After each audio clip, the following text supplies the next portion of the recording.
Nice night. Sun's going down. Is that not the ugliest tree?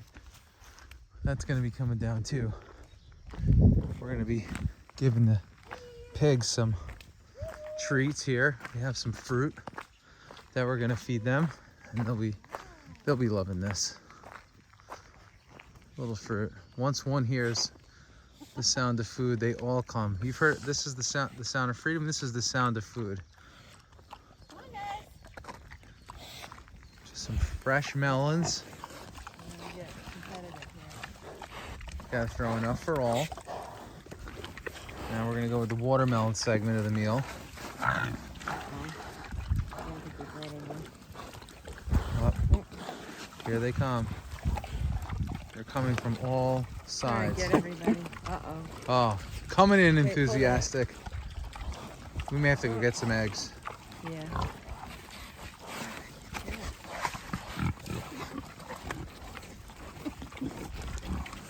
Okay, I think the next segment of the meal, we're gonna go with the eggs. That'll be the next segment.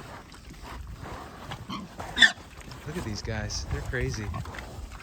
We had some rain today, which was good. There's just clouds and storms surrounding us. Look at those clouds. Looks like Florida here. But luckily, we were able to wrap more hay yesterday. We got 44 round bales.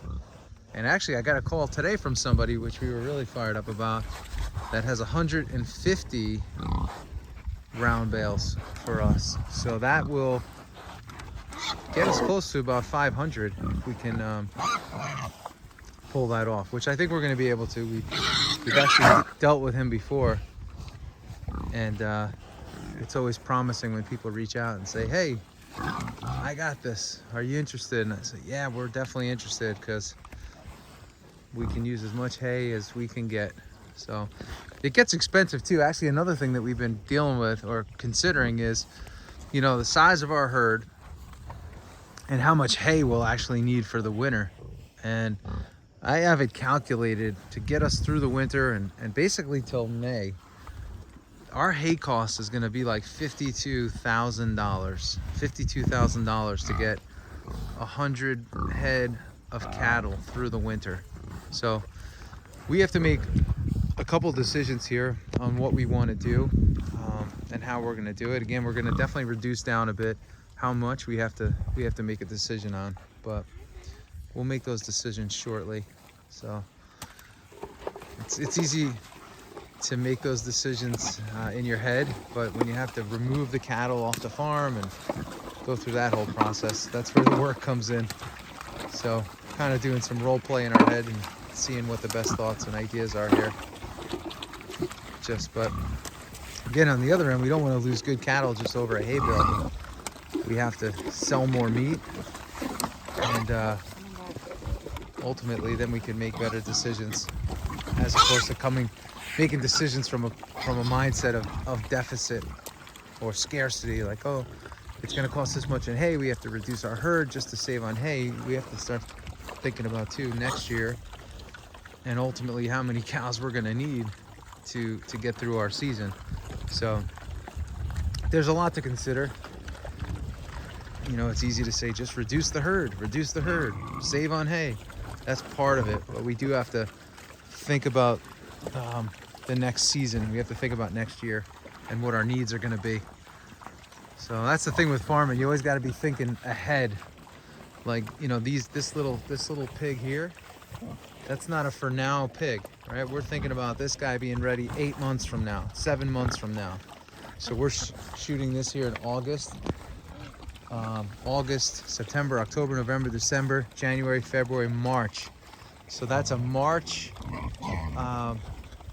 processing date for that little pig and that little pig over there. So you just can't make decisions that feel good right now. We have to consider all these different factors when we're making decisions, and then that allows us to make the best possible decisions going forward. So farming is you know, nothing but just one big planning session.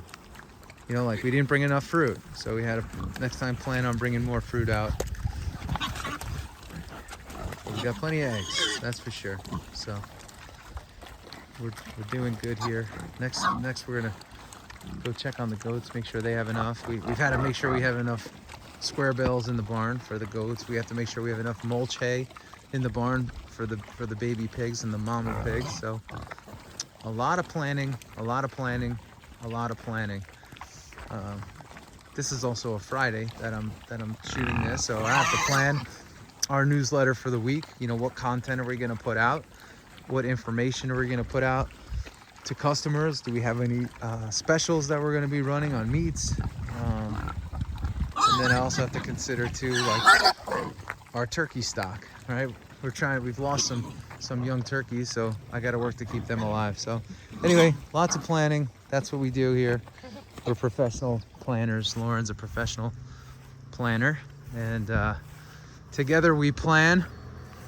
And like all great plans, something always goes wrong. Something always goes wrong. Like these two ducks almost went wrong with that car that just went by.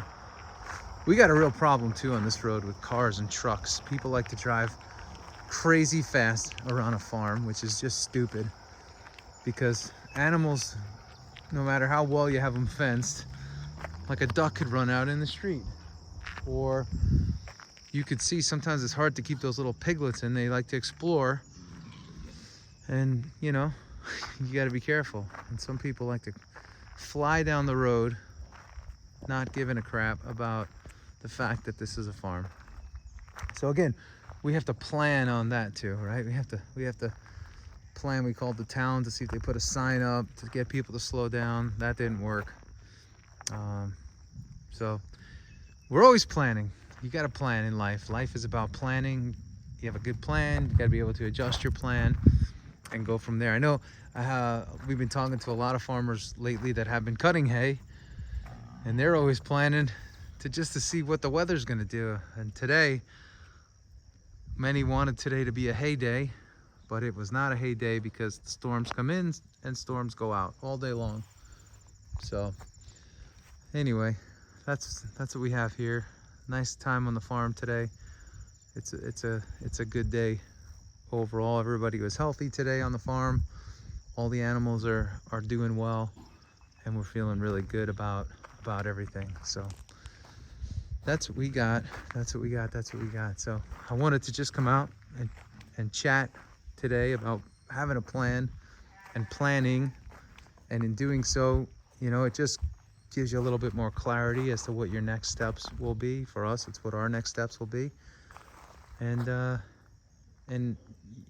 you hope things go as close to plan as possible, knowing that it will never go 100%. So things in farming, things change quickly. You got to be able to adjust. You got to be able to adapt. And if you do that well over and over and over again, you'll be exhausted. But ultimately, you'll be in a better position than you were without a plan. So like even this area here for the pigs, this wasn't here at the start of the season. So we built it. We built all of that. This was our original pig area.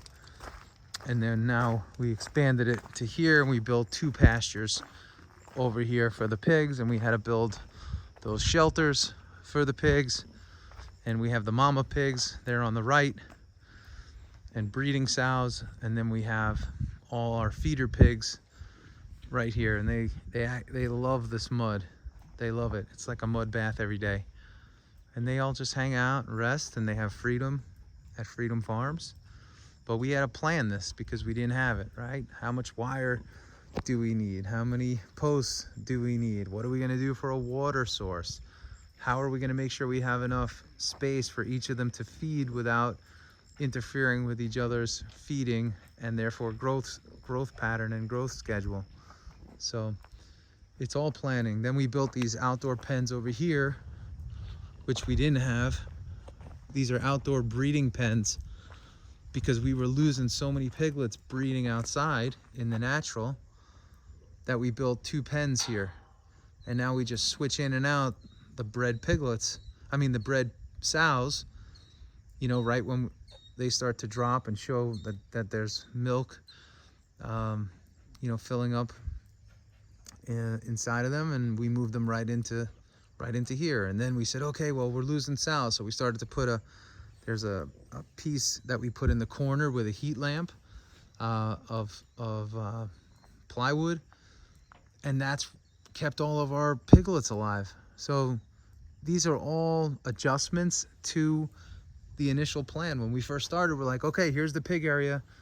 We're gonna breed pigs outside. We're gonna raise them outside. And then we said, oh gosh, there's some issues with that. Pigs are aggressive when they eat. They step on the little ones, not good. So we adjusted the plan, and it's been good. It's been a good solid adjustment, and everybody's adjusting really well. So plan, adjust, plan, adjust, plan, adjust. I had a coach that I worked with back in the day and in pro sports, and he said, remember this, the great ones adjust, the great ones always adjust. So don't be afraid to adjust your plan. It's good. Don't feel ashamed if the first plan doesn't work out. And even if the second plan doesn't work out, just keep going. And if you keep going, you'll eventually get a result. It'll either be the one you want or one you don't want. And then you pivot and adjust, or you stay the course. But the one thing I'll say too is always get better. Always be focused on your plan so that you can get better and better every day. So, all right, that's what I got for you. Just a quick lesson today. I hope you enjoyed. I always mix in some of the coaching side of me. That's what I do outside of this farming thing. But anyway, if you like it, give us a thumbs up, give us a subscribe, give us a share, put some comments down below. Again, we're open to learning. We're always open to getting better. And have a great night. And we'll see you soon. Have a great day if you're watching during the day. Have a great morning if you're watching during the morning. See ya.